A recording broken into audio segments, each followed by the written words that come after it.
You're listening to the Intuitive Souls Podcast. I am your host, Erica Russo, psychic medium and intuitive development coach. This show is all about giving you the conversations, tools, and wisdom you need to live life the intuitive way. Whether you are waking up, wanting to develop your intuition and connection to spirit, or wanting to live a more magical life, I got you covered. I give you grounded, practical, and insightful content that helps you wake up, level up, and connect with your soul. I'm excited you are here. Let's wake up together. Hey guys, welcome to the Intuitive Souls Podcast. If this is your first time tuning in, welcome. I'm really excited that you are here. If you are an OG and you keep coming back, you keep learning, growing, listening, expanding, learning to trust your intuition, stepping into that next level version of yourself, I fucking love you. Thank you so much for being you. Thank you so much for being here. I appreciate every single one of you. You guys are helping my dreams come true. If this podcast is helping you, if you feel called, if it's giving you some guidance, some reassurance, some tips, some tools that are helping you along your journey, if you can head on over to iTunes and write a 5-star review, I would really appreciate it. Those reviews allow me to get this podcast to the ears that need to hear it. And I think that we can all agree now more than ever, these conversations can really bring some peace and clarity into people's minds. Before you click submit, make sure you take a screenshot or a photo and send it to me at hello@ericarusso.co, no M, and I'm going to send you something. I don't know what it's going to be, but I just made a lot of new guided meditations and subliminals, so I'll probably just send you one of those. Again, I'm really grateful for all of your support. I love you guys. I was just thinking about it, and I realized that next month, this podcast is going to be 3 years old. Like, holy crap. Holy crap. It's a toddler, man. It's a toddler. I just can't get over that. It feels like just yesterday I was grabbing our 5-gallon crystal rock container that we fill up with coins and just dumping it on my coffee table and getting enough money to buy a $44 microphone. Oh, I'm getting a little emotional here. So I'm just kind of, I'm kind of in my feels, and I appreciate every single one of you for being along this journey with me and tuning in. Even if we've never connected, even if we've never spoken, know that I really am grateful for your energy and for your kindness and for the downloads. You guys are awesome, and, just keep doing you. So with that being said, I wanted to let you guys know that I have 2 spots left in the beta program of my Mystic Mind experience. This is my life's work all put in one program. It is a 12-month experience. You're going to get at least 3 coaching programs with me, one-on-one access each month with me, access to masterminds each month, all of my weekend workshops, just everything, a 1-year subscription to the Intuitive Life Society. It's just incredible. I'm really, really proud of it. And if this feels like this is the next step for you, if you are ready to take a quantum leap in your growth, in your business, in your life, in your mediumship, in your psychic development, whatever it is, I would love to hold space for you. I would love to create a place where you can grow and learn and trust your intuition and just step into that next level version of yourself. This is a very small container of women that are just so fucking incredible. And I would love to have you if this feels called. The beta pricing will end on November 12th, so be sure to head on over to ericarusso.co and put in an application if your intuition is screaming hell yes on being part of the Mystic Mind experience. So with that being said, This is November's Intention Kitchen episode. I hang out with my dear friend Meg Vander Kruik, and we talk all about the theme of gratitude for November. Sounds about right? You know, because we're in the month of gratitude and Thanksgiving and all that stuff. And it's always a great conversation with her. And it's really amazing. If you are a visual learner, guys, you can head on over to her website or her YouTube, because she has the video version up there for you if you are interested in that. But I hope you guys enjoyed this episode. I always enjoy connecting with Meg. It's always a great conversation. And I look forward to seeing you guys soon. Have a great week. Hi, guys. Welcome to November 2020. Wait, it is 2021. That's how nuts this year has been. I'm like, wait, are we still in 2020? Yeah, no, we're in 2021. Intention Kitchen with Meg and Erica. Episode 2. Episode 2.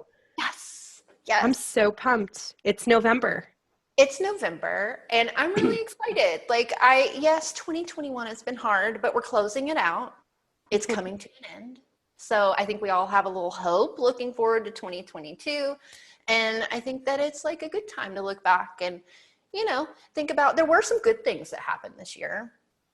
There were some good things, I think, for everybody in their life. If you stop and you think about it, like even amongst all the chaos of 2020 and 2021, I bet there were a few things you could pick out at the end of November, this point of the year. Yeah, there were a lot of good things that came out of 2021. It's definitely been the calm after the storm, but there was still a storm. Rocky waters.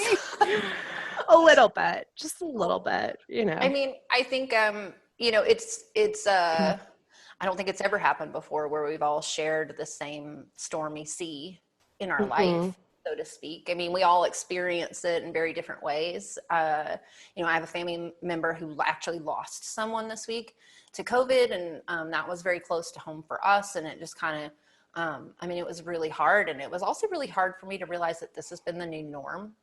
Yeah. Like that was like my thing. It's like, oh, okay, moving forward. But I think like when I really stop and think about it, and I think about, that person is no longer with us, or, whatever has happened politically or whatever over the course of the last 2 years, I still can come back to, I've made some really incredible relationships with people.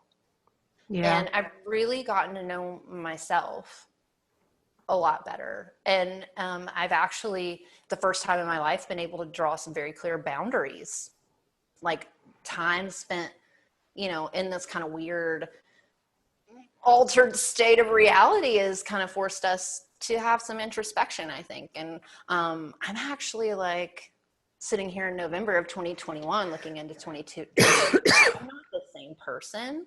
No. I was definitely not 2 years ago, but even a year ago, I'm a completely different person. And I think for the first time in my life, I can really see and mark like the growth, like the markable growth, and go, I have really done some work here. This time, albeit horrible, has allowed me to do some personal work here. And that's fulfilled my life in ways in my relationships that I didn't even see coming. So, yeah. I mean, just from someone who's known you for the last, 2 years? Yeah. From there to here, I mean, you're definitely a completely different version of yourself. You're the next level version. Yeah, next level version. I was chronic illness and pain me when we met. And she is a very real character, but she is no longer the dominant character in my life. And for that, I'm very grateful, because when you lead your life from a place of, am I going to be sick today? Is today the day that like, it's, it's going to send me to the hospital? Like I'm going to eat a handful of something and my body's just going to be like, no, to come to this place where I'm not actively looking at my body anymore like it's failing. I look at it like it went through something and it's been healing all this time. And, how dare I look at it and go, oh, you're having a bad day. Well, what the hell is wrong with you? Get your act together. This body's been through a lot. Yeah. And I think that cleared up a lot of things for me over the last 2 years, mentally and emotionally. And it made me a better person. Mm. And I love that our conversation kind of just transitioned into this because we're talking about gratitude, man. Gratitude. Yeah. We didn't even start with that because I was like, am I allowed to say what we're doing? It's your show. It's the theme of the day. No, the theme of the day is gratitude. And I really enjoyed, I mean, I know this is only our separate second episode, but last month I spent quite a bit of time really focusing on intention and really helped me kind of solidify what that meant to me. And then this month I spent quite a bit of time pouring myself into gratitude and what that means to me and how I bring more of it in my life. And I feel like I'm walking away today, 25, 30 days after we started this particular idea, like more grateful than I was the day we started. And I already considered myself a pretty grateful person. I mean, I'm on the grateful train. I listen to the Abraham Hicks. I got the morning gratitude bursts. I got the, we're just saying it's hard to be hateful when you're feeling grateful. So, We're quoting it. Quote, it's hard to feel hateful. Hard to be hateful when you're feeling grateful. I don't know where it came from, but it's actually one of the quotes that sticks with me because when I slip into that, like, you're fine when you leave home, but you get out in the world and all of a sudden you're a shit show. Yeah. You're like pissed at everyone. I just come back. It like pops in my head. It's like, okay, got a little bit hateful in you. Let's find a little bit of grateful. I love that. It's such a Southern way. It's such a Southern way of saying it. I love it. No, it's true. It's true because I am by no means like, I am so human, it's scary. And there are points in my life where, I get into that funk. I get out of the vortex if you're an Abraham Hicks listener. And, I get out of alignment with myself and I get into resistance and everything like that. But, gratitude has been like that tool for me when I find myself in those circumstances where I'm just not living my best life, that bring me out of it and quickly. Yeah. Oh, really quickly. I think for me, it was 4 years into a really hard, like chronic health struggle. And my functional medicine doctor during one visit was like, I'd really like you to try something for the next 30 days. Every night when you put your head on the pillow before you go to sleep, I just want you to think to yourself or even say out loud, I'm happy, I'm healthy, I'm whole. And she was like, even if you don't believe it, say it right before you fall asleep and right when you wake up every day. And I almost was like, this is not what I pay you for. I was like, 20 minutes here. I got 20 minutes. This is what you want me to do. What? But what was really kind of interesting was a few weeks later, I went to see John Edwards. I don't know if you know who he is, but he is a psychic. He was in Nashville. And I had just always, like, in my early 20s, been drawn to him. He was on TV. It was still kind of all new, like, especially in the South. I'd never seen anybody like that. But we went up there, and he did this exercise at the end of his show. And it was basically like everyone was to sit there and close their eyes and hold their palms out and imagine just energy like circulating in the palm of your hands and tell that energy, I am happy, I am healthy, and I'm whole.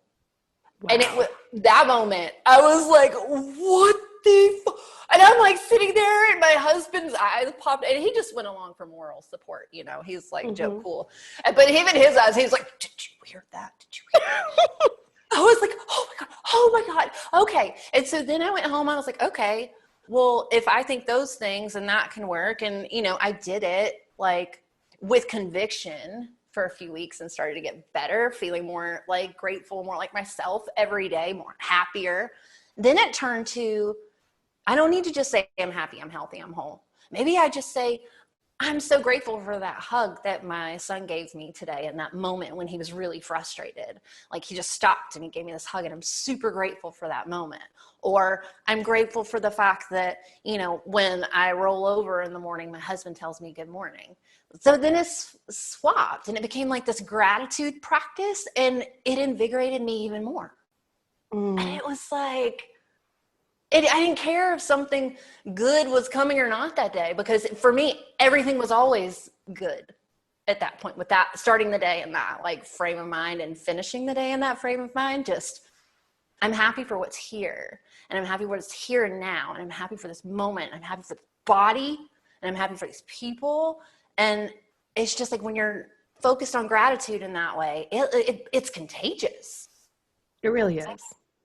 You know, you could walk in a room in a pissed off mood and piss off everybody, make everyone uncomfortable. But you could also walk into a room that is a divisive room when you get there and be the voice of gratitude and kindness, and you can change the whole tone of a room. You really can. You really can. And, you know, I think that people, I mean, I've seen it within my own work and everything. And I think people will do the gratitude rampage and say, I'm grateful for this, I'm grateful for that, I'm grateful for my garden, my pool, my bed, my this and that. But they don't feel like, they'll say it and they're like, I'm doing the gratitude rampage, but I'm not really feeling grateful. Yeah. And that's because you're not feeling into it. You're not feeling into the gratitude of that warm mug, of holding that first cup of coffee. You're not feeling into it. You're just listing it. There's a huge difference. Yeah, I think a lot of times when we were looking for a house, I'm going to use this example because there's emotions that are markable in our life. And when they happen to you, take note, because then in other times when you're having a hard time recalling them, you can kind of tap into them through a memory. But I remember when we were looking for houses, and I was just so discouraged because we couldn't find anything. I was becoming pretty negative about it. Like, everything we saw just didn't feel like us, and I couldn't envision myself there. You know, it just felt wrong. And when I turned down the road that this house is on, it was like this instantaneous feeling of just calm, like total calm, that I was like, oh, I'm just like relaxed. Almost felt like I was telling people, it's almost like your battery starts recharging. Like when you come here, and I realized that feeling that we associate with home, or a genuine hug from your kids or your spouse, that, you know, one of those that just kind of lingers for a minute and you're like, oh yeah, they're really into this right now, like we are connecting. That's the markable moment. Gratitude feels the same way. It makes you smile without you even realizing it. It's like, you know, it's like, I'm really grateful that my dog was like snuggling up with me today and looks at me like I hung the moon. Like, it could be anything. You could be grateful for a pair of shoes. You know, you didn't have them, you wanted them, you really worked hard to earn the money to get them, and then they're there, and look at you holding them in your hands, and you're so fucking grateful. You know, it's but it's a feeling. It's not just something you say. I think you start that way. If you have a really hard time visualizing, I'm a pretty stubborn visualizer. Like, it's really hard. It was hard for me to kind of get over that mental kind of ego trip of, oh my God, you're just saying it in your head. Hello. I'm happy. Are you? That was like the sound in my head. I am happy. I'm healthy. Oh yeah, no, we all know we've got, like, you know, multiple folders on that situation. So in the beginning, yes, it was like I am happy, I am healthy, I am whole. But then I started realizing that through saying them, that voice got quieter and quieter, and then the feelings kicked in. And it wasn't just saying them anymore. It was like, genuinely, when I think about this, it makes me smile. And it makes me like feel good in here. You know, it's like coming home. I think something too is, you might not want to hear it, but even on the worst fucking days of your life, when you are about to go to bed and you are just miserable, you are angry, you're resentful, you are just having the shittiest day, there's still at least one thing to be grateful for. Oh, yeah. Those are actually the days you need it the most. Yeah. Like, it really seriously. is. Yeah. My grandfather passed away this time last year, and it was kind of like a drawn out thing because there was a medical event and there was a period of time in between the event and the passing. And those, that period of time was really hard, and it was hard to be grateful.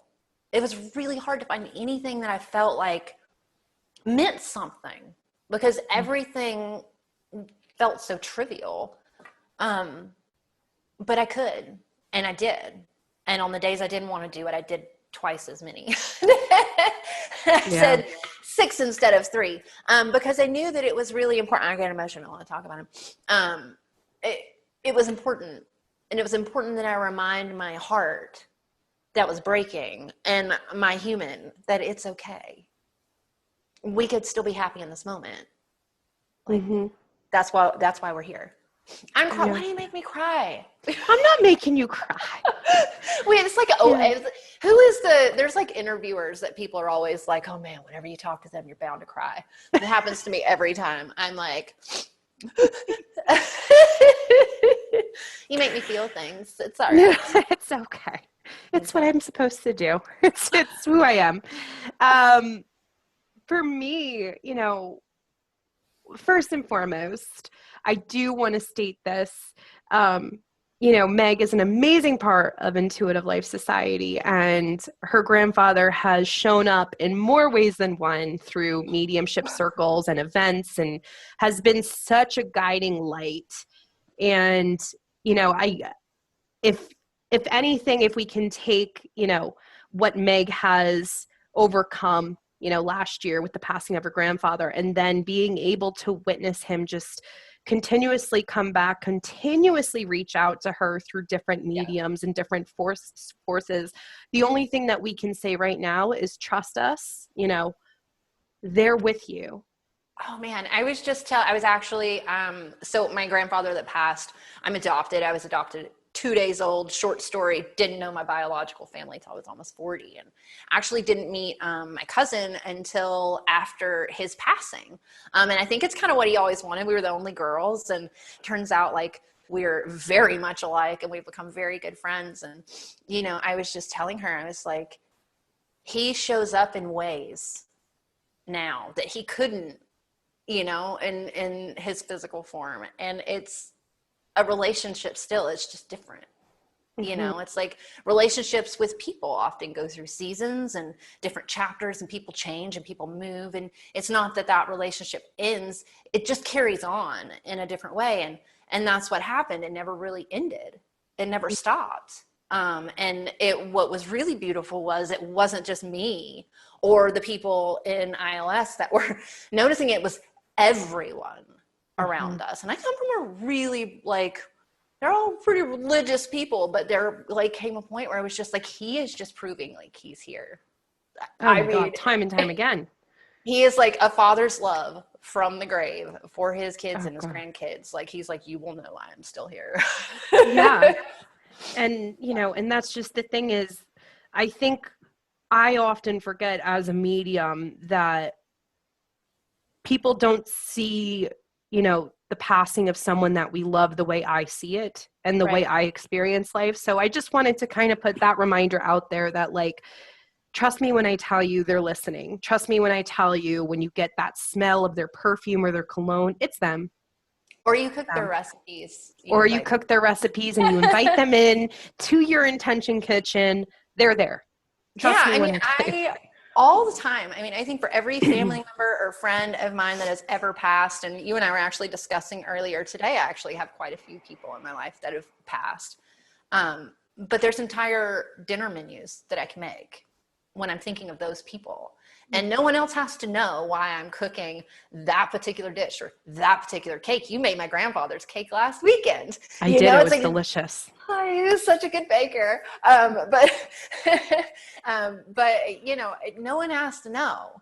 Mm-hmm. But for me, it's a way of sending out into the universe or whatever to let them know that I am still celebrating them and keeping them close and keeping them with me and keeping their spirit very much alive here. And I think it invites them in a way that, on a day-to-day basis that sometimes people only experience once or twice a year in the holiday season. Yeah. Mm-hmm. Yeah. And that's something that I actually put into the ILS newsletter was, when you're cooking those passed down recipes, your grandmother's stuffing or turnips. Oh, I hate turnips, but that's just came up. Yeah. But, those recipes that have been handed down, and you're, you know, sweating in your kitchen on Wednesday or days before Thanksgiving, why not take a picture of your grandmother or your aunt or someone who's passed, their recipe, and place it in the kitchen with you and light a tea light? Yeah, I have little tea lights that I pull out, and I just put them out in my windows when I'm really like just missing someone. I'll even write their name on the little glass votive, and you know, the kids think it's cool. Like my son likes to light them in the morning, and we definitely do that. You know, we also, I think playing music that people loved, and we do it in the kitchen. We do it while we prepare meals or while we eat meals.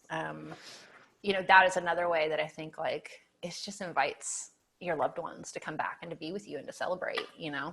Yeah, it really, really does. And, you know, as expensive and as stressful as it is, and we've spoken about this, I don't know, on the podcast or, you know, just in conversation, you know, that Wednesday before Thanksgiving, my kids always have a half day, and it's always really super stressful because it's like I have at least 3 to 4 recipes that I have to start prepping for, brining the turkey and stuff, but it's always something that I look forward to.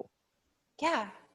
We talked about this actually in the first Intention Kitchen episode, because I was just looking at it yesterday, so people can go back and check that out. We were talking about how, you know, in cities and countries and all over the world, really, all different times of the year, people celebrate these traditions through these rituals, for lack of a better term, that we do. And a lot of them are quite laborious and cause a lot of dishes and a lot of stress. But it's like that entire day, I think people are there, like even some of the shopping and the planning, and they think about, okay, my grandmother always made this cranberry sauce this way, so I have to get these cranberries and get this orange, and she always liked this particular orange, and she would juice it, and like if I don't have this cranberry sauce, it doesn't feel like my grandmother's there. She's still there. But it's even cooler that you made her cranberry sauce, because she's like, look at them bringing me to the table. How cool is that? You know, I mean, I think in the, if you think of Day of the Dead, which is in a few weeks, I'm not sure when we're doing this, but you know, it comes in November. I mean, they're putting offerings on altars for their loved ones of things that they love to eat and drink and do in their life here on earth, in hopes that that one day of the year, those few days of the year, they can come and be closer to them in spirit. And I think it's beautiful. We do the same thing. We just don't call it that. We call it Thanksgiving and a Christmas feast, if you will. Yeah. And so many times on Easter, like we do feast on Easter. We're like, this is important. Let's feast. We eat McDonald's the rest of the year, but we're going to feast today. Oh my gosh. And, you know, I think we're all guilty of this from time to time. When we think of Thanksgiving, you know, I'm going to be fucking real. Sometimes there are family members that are difficult people, and we are having to spend 8, 10, 12, 16 hours of a long weekend with them because of obligation, or just because of, you know, blood relation or something along those lines. And it's hard. And I just want to, you know, extend an invite to go and listen to my episode with dealing with difficult people. It gives you a couple tips regarding dealing with difficult people that might help. But something that I have incorporated into my holiday routine as an empath is something that when I get a passive aggressive remark, because I always do, or when politics come up in conversation, or religion comes up in conversation, or someone, you know, comes and tries to ask me, what do I exactly do for a living? Well, we all fucking know what I do for a living. We all know what I do for a living. Okay. Can we not talk about it? I do my best. That's what I do. That's what I do for a living. I do my best. I try my absolute hardest to look at them, and I say in my head, while they're giving me that passive aggressive remark, while they're making me feel uncomfortable, I love and accept you exactly as you are in this moment. Yeah, that's what you're supposed to do, by the way. Yeah. That's beautiful. I was, I read these Oren books, Oren and Ben. They're like channeled books, Sanaya Roman, incredible. But there is a chapter that I was reading recently that was talking about redefining your own thoughts. And so when that person is coming at you, you saying, don't say that about me. That's not the kind thing to make me feel very good. That's not going to help diffuse the situation, but you internally restructuring the thought that comes after it and sending it out to them, just being like, I love you, you stupid idiot. That's what you have to do, because I don't want to waste energy trying to ignite a fire. I'm not one to put more kindling on the fire. It's like, it's not worth it. You can only lead a horse to water. And unfortunately, if you're listening to this podcast, you might be in a situation where you're the only one waking up. So you're going to have these circumstances come during the holidays or whenever. And it's not our job as light workers, as healers, as psychics, or whatever we want to call ourselves, to change someone's belief system. Yeah, well, I think it's important to say that it doesn't make you less of a person or less of a spiritual person to have a negative feeling about what those people are saying. Right. That's your human, and that's okay. Sometimes our family members are exactly who we need to shine a light on our shadows. So know that. Sometimes they are the only way we see it. And sometimes those people really trigger us because they show us things we don't like about ourselves. Like, that's for me. It's not just for you. It's not just for I'm just saying, for me personally, this is like how I see it. And I do, I have things I do that make me feel more comfortable going into a day like that. I do like prep work. Call this all energetic prep. Yeah. Yeah. Energetic prep work. And I literally up to a week, I'm like, it's okay. This is going to be great. I'm going to like segment and tend the fuck out of this Thanksgiving dinner. And it's going to be awesome. And nobody's going to talk about politics. No. But, I have in the past few years, some of those boundaries I was talking about earlier, set some very clear boundaries with my relatives and my friends. Like, I will not talk about XYZ anymore with you. I will not. It is clear we are different people. We're still talking because we love one another. We're just have very different, fundamentally different core belief systems. And that's okay. Right. We can still be in the same place. We can still love each other. We can still believe in different things and still love each other. Right. Right. So, that 2021, I mean, that like shined a lot of light on that for me, is just like realizing how different I was from everybody else I knew. And all the different ways that even just if you're talking about Thanksgiving dinners, that I would try to like, for weeks before, like psych myself up into going, if I just act this way and I don't say this thing and I wear this thing and I have my hair this way and everybody's going to get along, everybody's going to like me. Everybody likes me. It's fine. We get along. It's fine. They just don't understand me, and that's okay. Yeah. You know what I mean? Yeah. Yeah. So yeah, if you are, sitting here like feeling anxious about, the next coming weeks and having to go and stay with family, go ahead and check out that episode. I'll have the actual episode number in the show notes for you. But again, I think the easiest thing is like going in, obviously grounded and protected. And when someone's going to say a remark, you just say, and you just nod and you say inside your head, I love and accept you exactly how you are in this moment. I am so fucking grateful for you. Thank you so much. Thank you so much. I'm so grateful for this opportunity to shine light upon my shadow. And think about how cool it'll be on that drive home when you realize that this year was the year you finally didn't cause a shit show. Right. You know what I mean? Because usually I will just get so frustrated that I say something that's like, just like my dad's like, why are you being a butt? And I'm like, oh God, I don't mean to be a butt. I don't. But the fact that you need to tell me I'm being a butt means I'm being a butt. And so now I Wage a Good Holiday by Meg wasn't a butt. Nobody felt triggered to tell me I was a butt. And really, when I'm a butt, that's just because I'm trying to protect myself and I'm trying to like feel better because nobody gets me, you know, but that's okay. Yeah. It's like, fine. that's okay too. And I like me. I get me. My husband gets me. My friends get me. Like, I'm surrounded by people that get me. Not everybody has to. And that's okay. And I'm grateful for that healing because I did not have that for years. No, neither did I.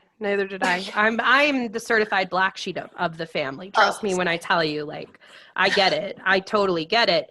But the greatest thing that you can do as an empath, because I know we have a lot of empaths listening and everything like that, when it comes to families and feeling discouraged because they just think a certain way and they're so hard-headed and you never see eye to eye, is unfortunately realizing that they are exactly where they need to be in their timeline and in their life.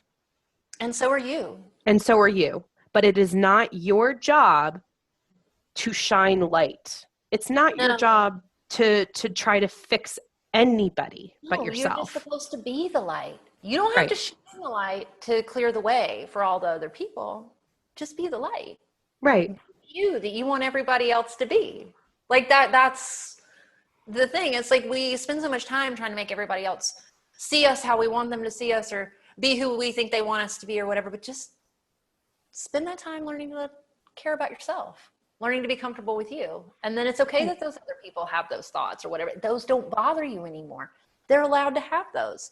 But know that you're both part of each other's journey. You're both part of each other's experience. Whether they're awake and, you know, you're awake and they're not. You're both in the right place at the right time. And you're supposed to be here to learn from one another. And, you know, I want to also, before our break, I do want to just state this, that one of the most profound books of my life is called Seat of the Soul by Gary Zukav. And this is one of those, you know, it's kind of like the power of now for me. It's just one of the most powerful books, and it is channeled. So it's a very dense informational book. So I only did one chapter at a time. I'm just saying that. But when I started to understand the soul's journey and soul groups and everything, you know, we chose to be in this family because this opportunity, this life, this family is going to give us the most exposure to the growth that we are supposed to go through in this lifetime. And when you see it like that, when you see it from the soul's perspective, you start to understand, like, well, fuck, man, I'm supposed to learn a lot. A lot. And shocker, a lot of it is how to like you. Like, how to be okay with you. Because like the greatest thing you could ever do for yourself is spend a little time alone with yourself. It really is. I mean, digging into those areas that make you feel not so great. Because I was just telling somebody today, the only way to get around it is to go through it.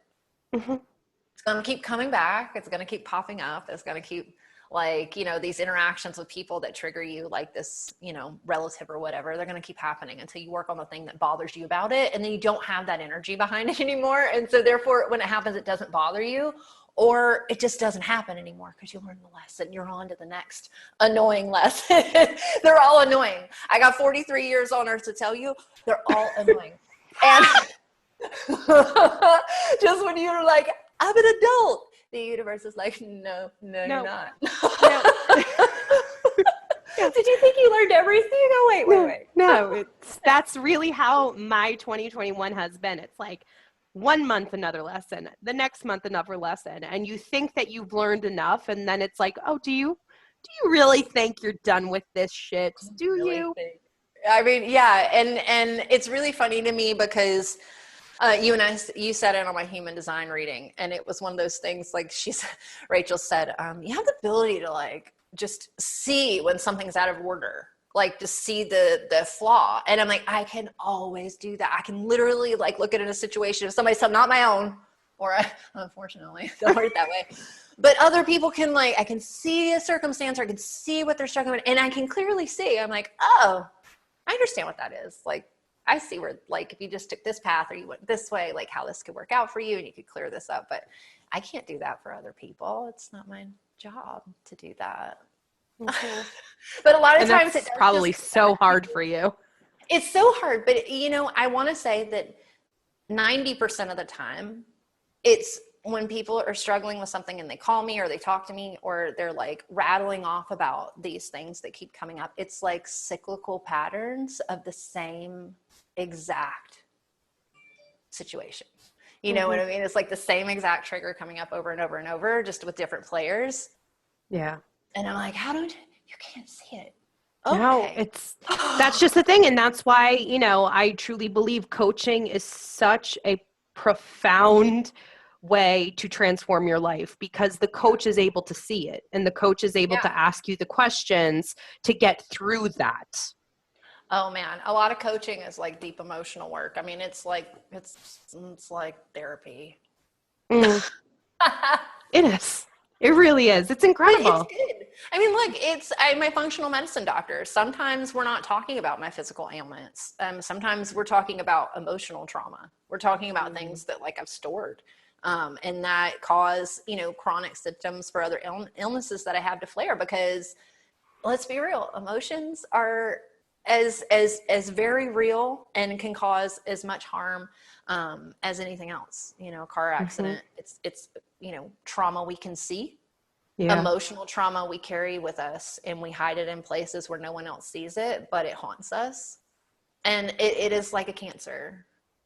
And we store it. We store it in our organs. We store it in our muscles. We store it in our bones. We store it in our body. And, you know, it's just crazy because I just had a coaching call where this was like the topic that we really discovered. So it's like we're psychic or something. I mean, it's Jesus like Christ. clinking Yeah. chain up Yeah, there. we're on the same vibe, man. Jeez. Okay. So we're going to go on a quick break. And when we come back, Meg is going to share with us a delicious recipe for dark and stormy. A dark and stormy, because as you said, 2020 and 2021 were really dark and stormy. So we're going to create a cocktail recipe that uses an ingredient of the season that brings in gratitude, all the vibrations of gratitude. And we're going to acknowledge the dark and stormy weather, but we're going to like smother it in gratitude and love and hope for the new year. Love it. We'll see you soon. Okay, we're back. I'm really excited about this. I'm very excited about this. This is going to be fun. Oh my God. So we have logged in my YouTube audience on your podcast for the second half for cooking. Awesome. I'm so excited. So if you're here on YouTube and you want to hear our entire discussion about gratitude and how to bring more gratitude into the season and into the holidays and maybe how to deal with some difficult people, they should go listen to the first half of the podcast. They should. Intuitive Souls podcast. Yeah. And then now we're going to make a cocktail for the season, because I like to have a cocktail on hand when my family comes over. Just one cocktail? Well, yeah. A bevy of cocktails, but I like to have like a specific recipe on hand. I am one of those people too that creates menu for the holidays. Like we just talked about this. You like spend so much time creating the menu, and maybe you make like the potatoes that Uncle Bob loves, and you make grandfather's cake, and you know, even though he passed away 5 years ago, and nobody eats the fudge, but Aunt Nana used to make every year, but somebody always brings it because, you know, whatever. I am usually always like, I'll bring the cocktail to the big family event, because it's kind of like, and you can make this a mocktail too. So if somebody's like, oh, I'm not interested because I don't drink, you can absolutely make this non-alcoholic too, and I'll talk you through that. But I like to set the tone of the entire gathering. And usually cocktails come, everybody comes in, and the adults get a cocktail. The kids get like some little fun little drink that you can make them. You can make the mocktail version. And I like to make sure that the ingredients that I use in that little first sipper, for the adult version with the alcohol, I call it an elixir, not even a cocktail. I'm like, oh, this will make you feel good. Aunt Sally will be a whole lot more palatable on the other side of the couch after you drink this. But it's just like, it kind of like is that that first sip that, you know, you drink it and it's kind of warming, this drink will warm you up. And it's just as kind of like the rum starts to kick in and the cocktail, you kind of let loose a little bit. And some of those inhibitions and maybe some of that stress that you've had building up over the last few months about the gathering itself and about your aunt saying that triggering thing she does every year, or what do you do again? Erica, I would like to have a discussion about how that conversation goes one day when people ask you, what exactly is it you do again, Erica? But I can hear it in my head. But I bet for weeks, like, you're like, oh, fuck. And JoJo's going to say that to me. And then it's going to. So, like, I feel like by the time people get to the gathering, they need a drink. So They do. I make this cocktail. All right. So, our key ingredient for the season, this episode, is cranberries. Number one, cranberries are readily available in the fall for most of our festival seasons and most of the Thanksgiving and Christmas and Yule, all of those things. Cranberries are there. And cranberries stand for gratitude, abundance, courage, and rejuvenation. So they're a great starting point for a cocktail. So what we're going to do you make your own cranberry sauce, Erica? No. Okay, you don't have to. I'm going to be honest. I don't. I want you to. I'll try. If it's going to give me a dark and stormy, I'll try to make it. No, you know what I did today? I bought the kind in the can just to show you it works. So, okay. That too. I was just asking if you made your own because you said you did the prep and sometimes, you know, people have to.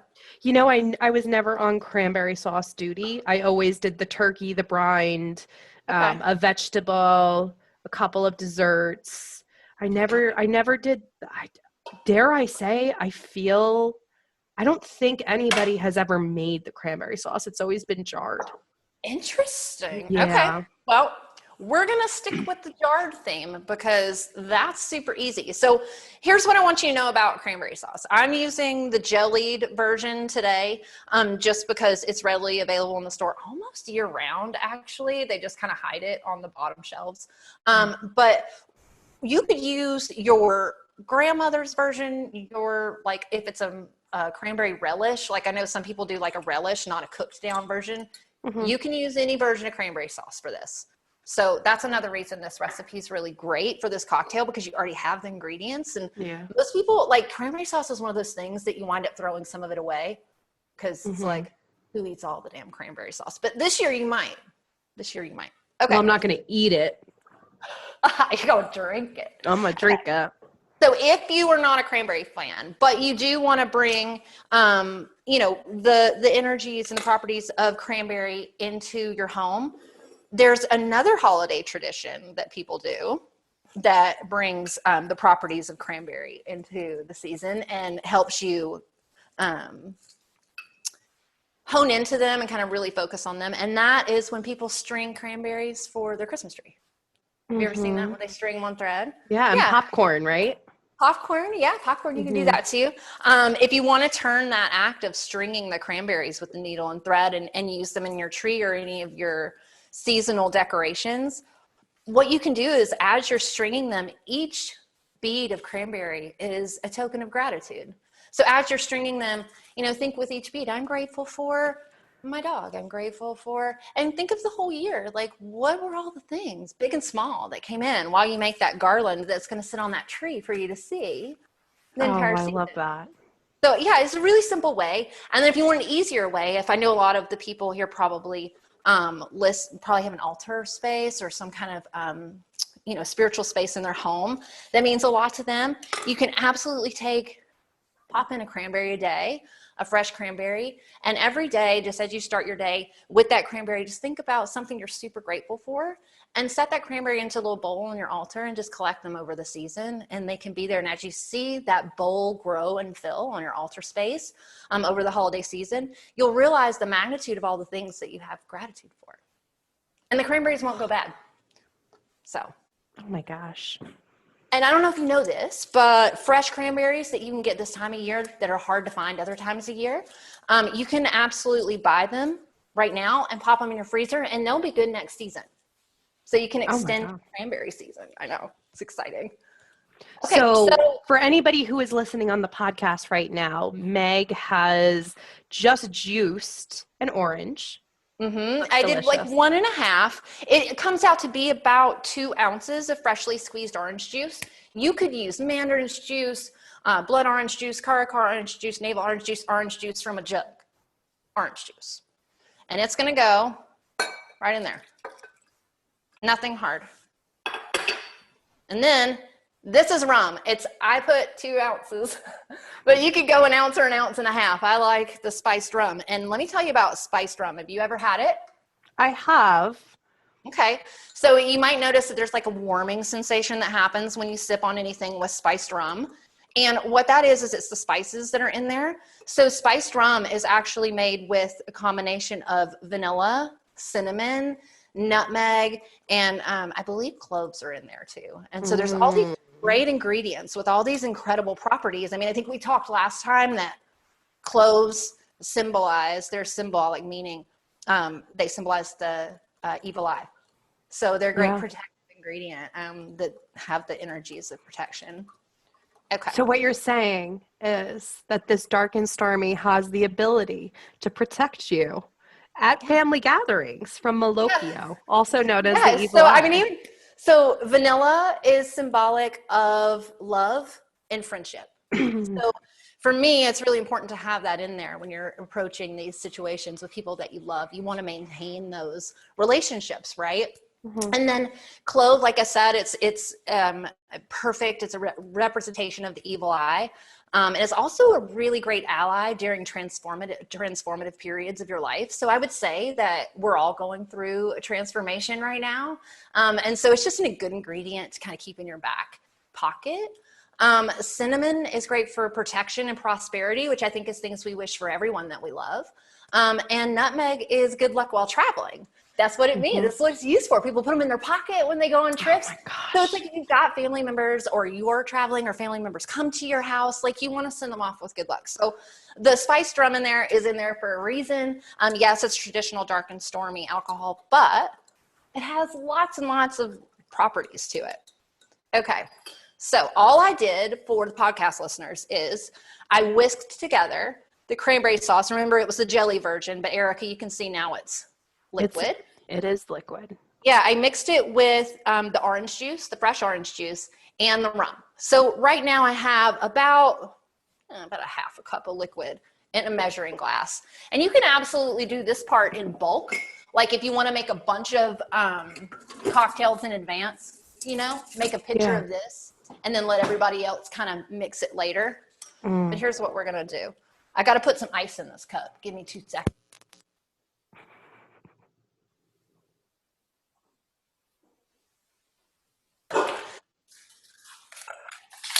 Okay. I had to get some ice, because you got to have ice with your cocktail. So what I'm thinking right now is this is almost a really good thing for a punch. Oh, for sure. Yeah. And actually throwing in some orange wedges and some of those fresh cranberries. Absolutely. You could throw in some orange wheels. We're going to try not to make a mess. I'm known for making messes, though. But you see what I'm doing? I'm just straining. So right now I'm using, we're going to get smarter about this. Right now I'm using a sieve or a strainer to strain the cocktail ingredients because I don't want to get any seeds from the orange or lumpy bits of the cranberry sauce in the cocktail. Sometimes when people make cranberry sauce, they actually use whole cranberries and they just kind of burst in there. So this will make sure that you don't get any of the seeds or anything down in your cocktail. But you could do it through this step, strain it out to where you have the liquid, and then put it in a punch on the table, put it in like a pitcher on the table with just some ginger beer on the side, some ice. Let me move this out of the way. So Erica, see here, this is just a beautiful color. It is a beautiful color. It goes perfectly with your shirt. It does. I wore this cranberry colored shirt for the season, But so this is basically the base of the drink. And then what I do, and I know you don't like ginger beer, so I'm going to give you some more options. I top mine with ginger beer. Ginger has the properties of abundance and prosperity. So in the mantra for ginger, when you're looking at plants as a whole, I have these really great cards right here. And this one is the one for ginger. I don't know if you can see it, but it says the mantra for ginger is, I am safe and secure and have more than I need, which is beautiful. So, and I feel like that's the theme for me. That's what I want all my relatives to take away from a holiday spent with me, is that they're happy, they're whole, and they're safe and secure, and they have exactly what they need. Love that. It's dark and stormy, but with gratitude and abundance wrapped inside to help you weather the stormy seas. Exactly. I love that. Oh, good. And for what it's worth, so if you don't like the ginger, you could do like a vanilla cream soda. That would probably be Yeah, play on the vanilla in that rum, or do a Sprite, or even like a sparkling fizzy water is fine. To make a mocktail for kids, just omit the rum and add extra orange juice or extra cranberry sauce, and it just makes it like a really fun festive soda for them. But you've infused it with all sorts of ingredients that have meaning and purpose, and they just think it's fun and delicious. It is fun and delicious. The colors are just beautiful. The color is really beautiful. I mean, and I like this because it also keeps the little flecks of orange in there. And I just find it really beautiful because, you know, when you think about like stormy seas and you think about just life in general, there's just like all this kind of like matter floating around. It's all kind of crazy and chaotic, but there's beauty in the chaos. And seeing all the little flecks of pulp and zest kind of like floating throughout this cranberry elixir is quite beautiful for me. It's like sippable sprinkles in a way. Sippables. I love that. And then another thing that you can do, just so you know, I'm just like thinking, I love making sure like everything gets used. You can, before you go and you squeeze out that beautiful orange, you can peel it. You can. And you can create a simmer pot. If you don't know what a simmer pot is, you can definitely go ahead and check out last month's Intention Kitchen episode, because we go through, and really the best thing about simmer pots is they are customizable. Yeah, so you could even put whole cranberries. Say you like the idea of this, but you don't drink or you don't want to make a drink. You could take the same ingredients, even the spices in the rum, and add them in a simmer pot. And you can infuse your whole space with all the same properties of these ingredients. You don't have to drink the alcoholic beverage, although when I'm dealing with some members, I like that little side of things. Do it all. Do it all. I like when PG Erica comes to the party, so PG Erica I'm down for you. It's a great time. She really is. She is. She's a blast in a glass, I tell you. She is. And if anybody doesn't know, it's Pinot Grigio Erica, and sometimes she shows up on TikTok. Oh God, don't tell people that. It's my favorite thing about a Saturday night. What Oh gosh. Oh my gosh. Okay, guys. All right, guys, if you want to go and you are more of a visual learner, you can head on over to This Mess Is Ours YouTube and get the full video. And you can be sure to follow Meg on Instagram at This Mess Is Ours, and you can follow me at Intuitive Lifestyle Co., both on TikTok and on Instagram. All right, guys. It was fun. We had some great combo. Thank you for having me. I always love like sharing space with you. One day we'll do it for real. We'll cheers and we'll be like, we're doing it in person. Yeah. ILS retreat. Oh. Ooh. Oh, you said that out loud and on tape. Did I say it? Oh my gosh. I take it back. I take it back. Okay. I'll bring the food. All right, guys. Have a great week and we'll see you soon. Bye.